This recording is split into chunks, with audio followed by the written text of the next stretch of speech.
ધાનેરાના સામરવાડા ગામના જવાન ઝાલમસિંહ દેવડા ભારતીય આર્મીમાં હતા, જેઓ પંજાબ ખાતે ડ્યુટી પર હતા, પણ રજા ઉપર વતન સામરવાડા આવ્યા હતા અને ત્યારબાદ છાતીમાં દુખાવો ઉપડતા સારવાર અર્થે ખસેડવામાં આવ્યા હતા.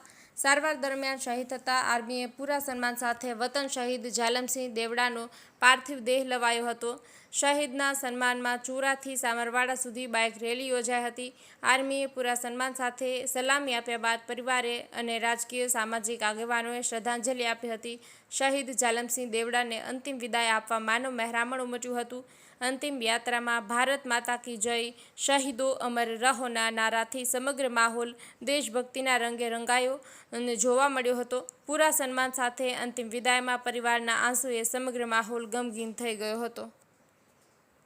સપૂત ઝાલમસિંહજીની જ્યારે ભારતની રક્ષા માટે મિલિટરીમાં પોતે સેવા બજાવતા હતા, જે છેલ્લા 12 વર્ષથી એમને દેશ માટે બહુ સેવા કરી, પરંતુ કુદરતને માન્ય ન હોય પણ એમના અકાળે અવસાન થયા હતા. જે અવસાન ન કહેવાય ને, શહીદ થયા છે. જે મિલિટરી ઉપર કોઈ પણ સૈનિક જ્યારે રાષ્ટ્રની સેવા કરતો હોય એનું અવસાન ગમે તે રીતે થાય છતાં એ શહીદ થયા છે. ભારત માટે એમને બલિદાન આપ્યું છે.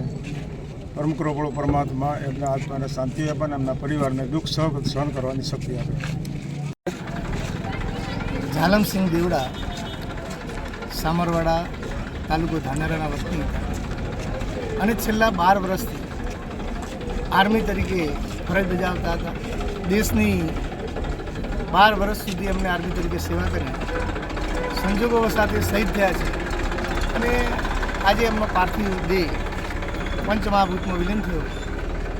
ભગવાન એમના આત્માને શાંતિ આપે. શહીદોને લાખ લાખ વંદન.